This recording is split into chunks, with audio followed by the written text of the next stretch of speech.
Assalamualaikum teman-teman, kembali lagi di channel Arif Kurniawan 17.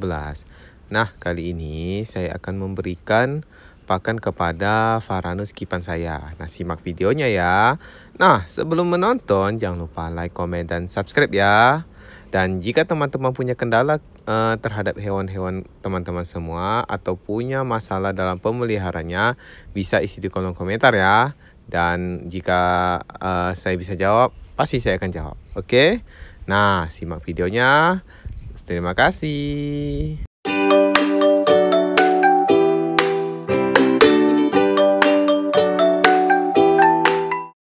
Nah, di sini saya sudah mempunyai beberapa Varanus kipan saya sendiri. Oke. Nah, di sini saya akan memberikan pakan yang kaya akan kalsium dan bisa juga membuat dia cepat gemuk. Oke. Nah, dan di sini kita keluarkan dulu atau kita keluarkan terlebih dahulu Varanus kipan saya ini. Nah, ini sudah ada 1 ekor. Oke, kita keluarkan lagi. Ini jantan ya. Oke, kita keluarkan lagi. Dari itu laut, kalau dia lepas sudahlah langsung lompat ke laut. Oke, ini yang kedua. Dan ini seksnya itu betina atau jenis kelaminnya itu betina. Oke, yang ketiga itu saya tidak tahu untuk jenis kelaminnya karena belum jelas ya. Kalau dia agak gede bisa kita bedakan antara jantan dan betina. Nah, jika teman-teman ingin membedakan jantan dan betina, biasanya bisa dilihat dari badan atau bisa juga dengan cara dipuping atau ditusuk menggunakan besi kecil. Nah, itu akan menandakan ketika besinya itu dimasukkan itu dalam, nah itu bisa kemungkinan besar itu jantan. Dan jika masuknya itu dangkal atau tidak bergelembung di bagian bawah ekornya, itu kemungkinan besar itu betina. Nah, ini sudah ada beberapa Varanus. Nah, ini salah satu kipan. Ini kipan saya. Oke. Semuanya ini tidak dijual ya. Nah, nanti kalau misal ada yang dijual, saya akan update ke saya akan buat videonya. Nah, karena ini berhubung untuk kipan saya dan rencananya bulan 6 saya akan ikutkan lomba. Oke. Nah, ini pakannya yaitu berupa kaki ayam. Oke, nah ini kaki ayam ini dan saya potong itu ada sedikit tulang-tulangnya. Karena ketika kita ingin memberikan kalsium, nah kalsium itu bisa dihasilkan dari tulang ayam, ini juga mengandung kalsium. Oke. Kalsium itu gunanya bagus untuk pertumbuhan tulang pada Varanus, karena ditakutnya ketika kita tidak memberikan kalsium. Nah, untuk kalsium sendiri ada juga yang sudah kemasan, ada juga menggunakan. Nah, ini lepas pula dia lompat ke sebelah. Untung aja dia tidak melompat ke laut kan. Oke, kita lanjut lagi. Nah, untuk kalsium sendiri nih, kalau yang teman-teman ingin membelinya dari sasetan atau sudah dibungkus, nah itu ada dijual di toko-toko ya. Dan kalau saya pribadi biasanya ada juga yang merek, itulah mereknya. Oke. Dan untuk yang alami itu berdasarkan dari pakan berupa makan hidup ya, kayak tulang ayam. Nah, tulang ayamnya itu cari yang tulang bisa dibilang agak lembek ya. Takutnya kalau keras susah dicerna, otomatis jadi penyumbatan. Oke, kalau bagian lutut ayam, nah itu bisa dibilang tulang lembek lah.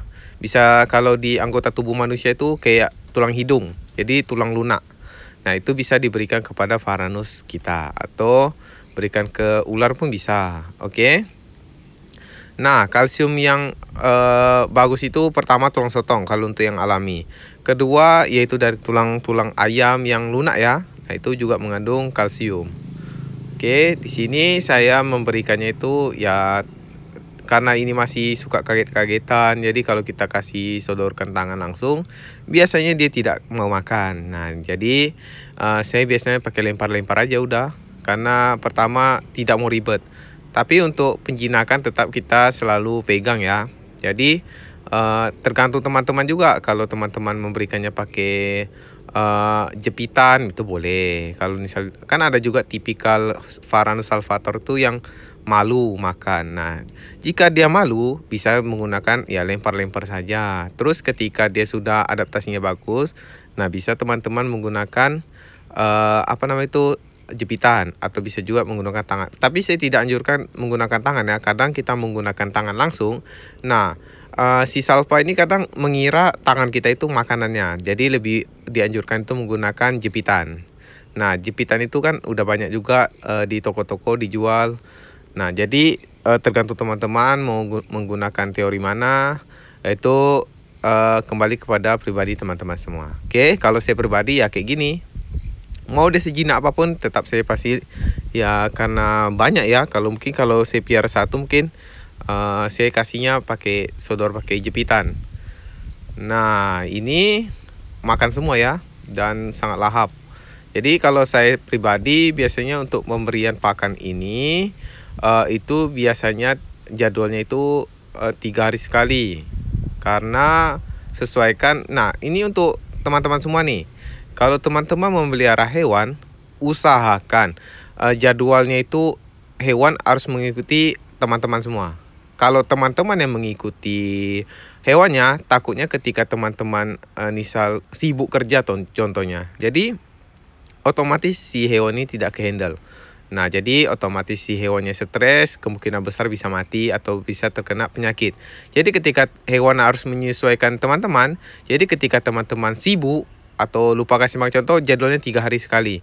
Tapi karena teman-teman ini sibuk gitu kan, jadi 3 hari sekali ini melar, kayak contoh 4 hari jadinya. Tidak masalah, dikarenakan hewan ini pasti akan terbiasa dengan kebiasaan teman-teman. Jadi jangan membiasakan ikut kebiasaan hewan, tapi kebalikannya kalau bisa, oke? Nah, itu saran saya saja. Jadi jika teman-teman punya jadwal yang lain, itu boleh. Tapi kalau misal teman-teman punya kendala, bisa isi di kolom komentar, oke? Nah, untuk jadwal 3 hari sekali ini menurut saya bagus ya. Karena pertama, contoh ketika kita memberikan pakan hari ini contohnya.